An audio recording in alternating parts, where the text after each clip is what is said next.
뉴스 속 경제 이슈는 더 쉽고 깊게, 최신 고용 동향은 더 빠르게 전해드리는 고용브리핑 365 시간입니다. 김지수 기자와 함께합니다. 안녕하세요. 네, 안녕하세요. 오늘은 어떤 이슈 준비하셨나요? 네, 여러분의 직장 생활은 평안하신가요? 직장 내 괴롭힘 금지법이 시행된 지 지난주를 기점으로 3년이 됐습니다. 법안 시행 이후 갑질의 횟수는 과거와 비교해서 줄었지만 피해자들이 체감하는 강도는 제자리 걸음이라고 하는데요. 왜 이런 온도차가 생기는 걸까요? 그리고 아직도 법 적용 대상에서 빠져있는 사업장들의 문제까지 이슈픽에서 짚어봅니다. 법안 시행 이후에 그래도 가장 큰 성과를 꼽자면 직장 갑질에 대한 인식은 180도 달라진 점 아닐까요? 네, 아무래도 이제 직장 내 괴롭힘 금지 조항이 네. 그 근로기준법에 이제 포함이 된 가장 큰 효과로 많은 사람들이 꼽는 것이 바로 고통의 새로운 이름이 붙었다. 이제 이런 점을 들고는 있습니다. 네. 특히 괴롭힘 자체가 직장 문화처럼 통용되던 한국 사회에서 무엇이 문제인지 인식을 갖게 했다는 의미가 있는 건데요. 네. 이후 관심이 높아졌고 직장갑질 119 조사에 따르면 직장 내 괴롭힘법 시행 제도를 알고 있다는 응답은 시행 첫 해에는 22.3%에서 올해는 71.9%로 이제 크게 늘었습니다. 이렇게 뭐가 괴롭힘인지, 뭐가 갑질인지에 대한 인식은 많이 높아져서 사회 분위기가 달라졌다라고는 하는데 직장 내에서 괴롭힘을 당하는 사람들은 여전히 많다는 거잖아요. 그렇죠. 법 시행 이후에도 폭언이나 괴롭힘은 현재 진행형인 상황입니다.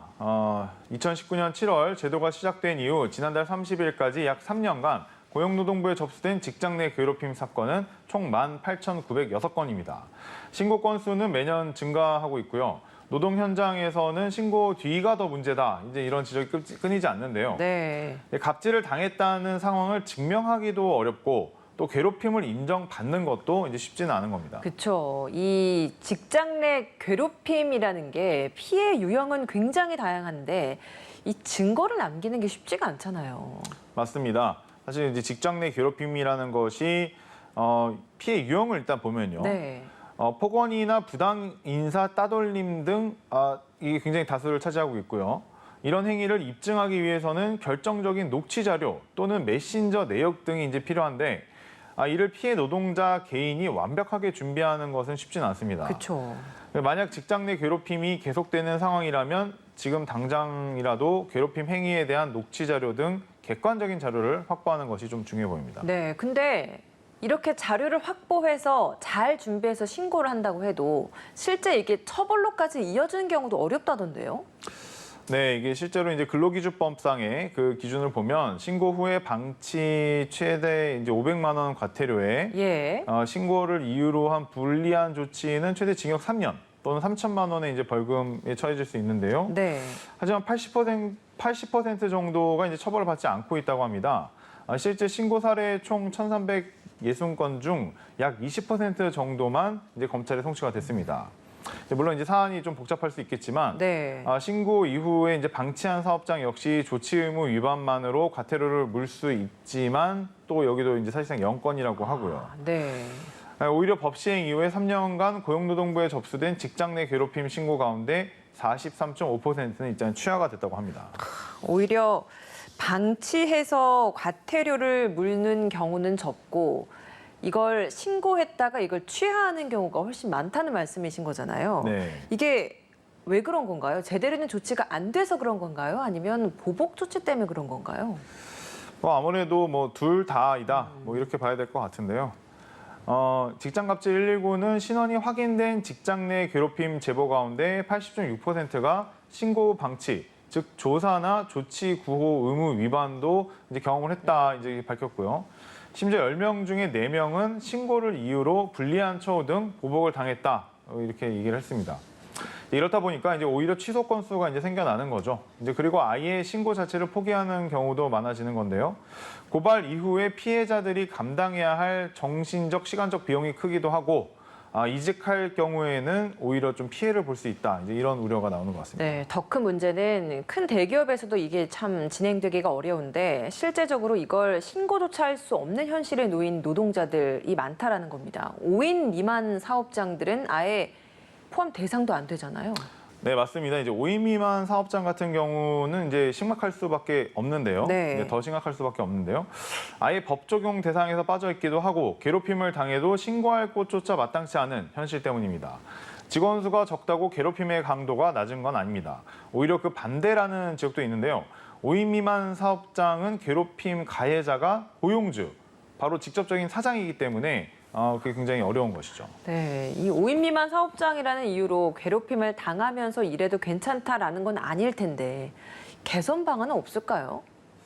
문제를 해소하려면 이제 법적으로는 그 근로기준법 시행령을 이제 수정을 하면 됩니다. 네. 국가인권위원회도 지난 2020년 7월 이제 5인 미만 사업장을 직장 내 괴롭힘 금지법 적용 대상으로 넣으라 이제 이렇게 권고를 하긴 했습니다. 네. 네, 하지만 여전히 법이 제자리인 상황이고요. 그 전문가들은 법률 규정은 그 적용 자체가 갖는 예방 효과가 있는 만큼 사각지대를 해소하기 위한 법 개정에 국회와 정부가 이제 적극적으로 나서야 된다. 이렇게 얘기하고 있습니다. 네, 법 시행 3년 이제 한 발 더 앞으로 나가야 할 그런 시점인데요. 앞으로 어떤 부분이 좀 더 보완돼야 될까요?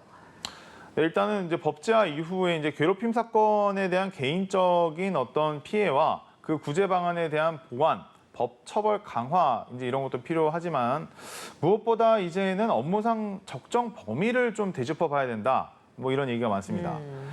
그 일터의 어떤 규칙과 문화를 바꾸기 위한 논의도 이제 필요한 시점입니다.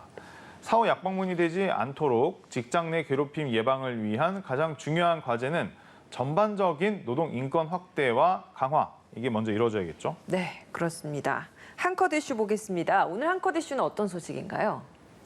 그 지난주부터 이제 시작된 청년 내일 저축 계좌 이런 소식을 전해드리겠습니다. 네. 다음 달 5일까지 하나은행에서 신청할 수 있는데 매달 10만 원씩 적립하면 정부가 10만 원씩 더 보태줘서 3년 동안 지원을 해줍니다. 만기 시에는 내가 부은 돈 360만 원을 포함해서 총 720만 원에 예금 이자까지 해서 수익률이 100% 이상입니다. 아무나 가입할 수는 없을 것 같은데 이 청년 내일 저축 계좌 여기에 해당되는 청년 기준의 나이는 어떻게 되죠? 나이 기준이 있습니다. 만 19세에서 34세로 근로사업소득이 월 50만 원 초과 200만 원 이하일 때만 가입할 수 있습니다. 가구소득 기준으로 중위소득의 100% 이하로 4인 기준으로 보면 512만 원 아래여야 하고요. 가구 재산도 대도시 기준으로는 3억 5천만 원 이하여야 됩니다. 다만 이제 기초생활수급자 차상위 계층일 경우 가입 연령 범위가 만 15세에서 39세로 좀 넓어지고요. 근로소득 기준도 적용하지 않는다고 합니다. 정부가 월 30만 원을 보태줘서 3년 뒤면 총 1,440만 원까지 예금 이자를 받을 수 있습니다. 지난번에 저희가 청년 희망적금을 소개해드렸는데 혜택이 이 청년 희망적금 못지않네요. 네, 맞습니다. 그 지난 3월에 이제 290만 명이 몰렸던 그 금융위의 어떤 청년 희망 적금 못지않게 이번에 굉장히 인기가 뜨거울 것 같은데요. 네.